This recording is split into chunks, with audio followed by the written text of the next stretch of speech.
Assalamualaikum warahmatullahi wabarakatuh. Hari ini saya akan berpidato tentang rencana pemerintah memangkas libur panjang pada akhir tahun. Pidato ini adalah suatu syarat untuk memenuhi tugas keempat public speaking yang diajarkan oleh Ibu Dita Faisal. Kali ini saya akan berpidato dengan menggunakan metode manuskrip yang dimana ketika kita berpidato kita membaca naskah secara lengkap. Baiklah, izinkan saya untuk memulai pidato pada hari ini. Baik, yang pertama, poin pertama itu adalah latar belakang terhadap wacana dari pemerintah mengambil keputusan untuk memangkas libur panjang pada akhir tahun. Latar belakang yang diputuskan oleh pemerintah itu berdasarkan pengalaman yang sudah ada kemarin-marin. Jadi ketika liburan berakhir, liburan sudah usai, terjadinya kenaikan COVID-19 yang cukup signifikan, antara 25 sampai 30%. Bahkan pada tanggal 29 November kemarin tercatat 6.000 orang terkonfirmasi positif COVID-19. Dikhawatirkan jika diadakan liburan nanti akan membuat klaster baru dari masa liburan yang sudah-sudah.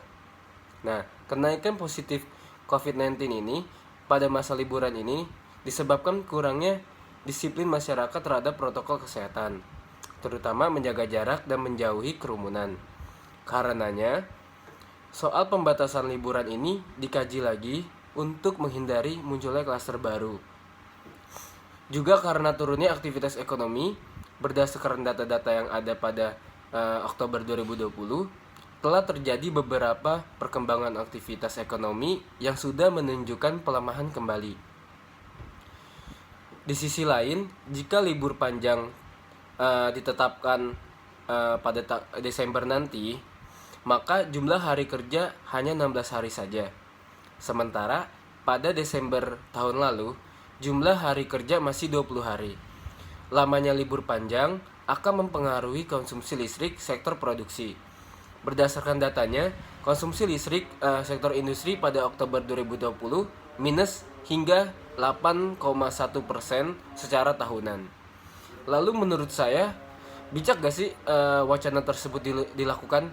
Menurut saya, dengan pemerintah membuat wacana akan memangkas liburan akhir tahun ini, menurut saya sangat tepat. Mengapa?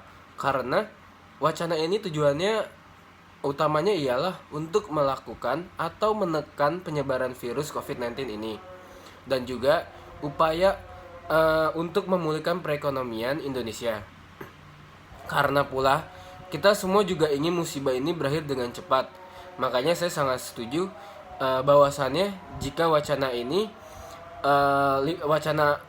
liburan akhir tahun ini sangat tepat. Lalu karena dikhawatirkan juga akan membuat klaster baru dan akan menyebabkan semakin lamanya musibah ini berakhir. Lalu menurut saya sebagai mahasiswa, pendapat rencana pemerintah memangkas libur panjang akhir tahun ini adalah ya seharusnya menurut saya tidak perlu dipangkas menurut saya. Dikarenakan melihat dampak COVID-19 ini yang membuat kita semakin stres dan membutuhkan liburan. Dengan tidak memangkas liburan panjang, pihak pemerintah harus sangat serius dalam menghadapi risiko ini. Jadi pemerintah harus tahu bahwasannya ketika pemerintah mengadakan liburan panjang, pemerintah udah harus tahu akan melonjaknya masyarakat yang bergelombolan untuk liburan dan akan menimbulkan klaster baru di situ. Lalu di sini pemerintah harus sangat tegas ketika emang ingin mengadakan liburan panjang. Seperti contohnya lebih memperketatkan protokol kesehatan, seperti memberikan sanksi berupa denda jika ada yang melanggarnya. Maka dari hasil denda itu akan ada pemutaran dan pemasukan uang sehingga memberikan dampak ekonomi yang baik. Pemerintah juga harus selalu menghimbau masyarakat yang berliburan agar menerapkan protokol kesehatan. Menurut saya seperti itu. Jadi pemerintah harus lebih aktif dalam hal ini karena bahwasannya kita mengetahui masyarakat kita masih acuh tak acuh terhadap protokol kesehatan ini. Lalu jika saya sebagai pengusaha, bagaimana menyikapi hal ini gitu?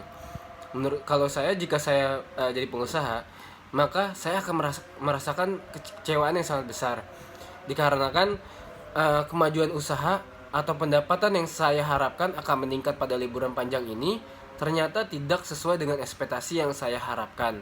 Dengan adanya pemangkasan liburan ini, saya merasa apa yang saya harapkan ini tidak terwujud, dan saya akan merasa kecewa banget karena ini adalah salah satu cara untuk usaha saya bangkit kembali. Terus juga saya juga akan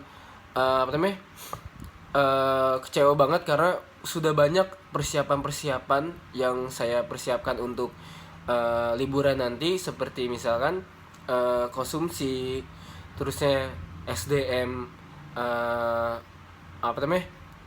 SDM usaha saya gitu. Jadi banyak sekali persiapan-persiapan yang sudah saya persiapkan. Namun karena adanya pemangkasan liburan ini dan banyaknya tamu-tamu yang membatalkan, maka semua sia-sia dan hanya merugikan saya. Makanya saya berpikir atau akan merasakan kekecewaan besar pada nantinya. Lalu solusi saya jika saya pengusaha, saya akan membatalkan beberapa persiapan seperti kayak konsumsi, SDM, perlengkapan dan lain-lain. Itu saya akan segera langsung membatalkan planning yang telah saya pikirkan, seperti kayak misalkan sebelum dia ditetapkan diputuskan oleh Kemendikbud bahwasannya pemerintah bahwasannya pemangkasan liburan ini akan dilakukan. Itu saya menyiapkan persiapan seperti SDM dan lain-lain itu. Nah, ketika saya tahu, saya langsung akan membatalkannya sebelum hal-hal tersebut sudah saya terima gitu. Jadi saya juga merasa tidak rugi, dan kita juga baik vendor ataupun pengusaha itu juga hubungannya tetap baik-baik saja. Menurut saya hanya hal seperti itu karena bahwasannya kita juga sama-sama baru mempersiapkan, belum membeli sesuatu, tapi namun ada juga yang sudah mempersiapkan dengan ada barangnya atau seperti apa gitu. Jadi kalau untuk saya sih seperti itu. Baiklah, pidato ini saya akhiri. Bila ada kata salah atau perbuatan yang salah, mohon dimaafkan. Wassalamualaikum warahmatullahi wabarakatuh.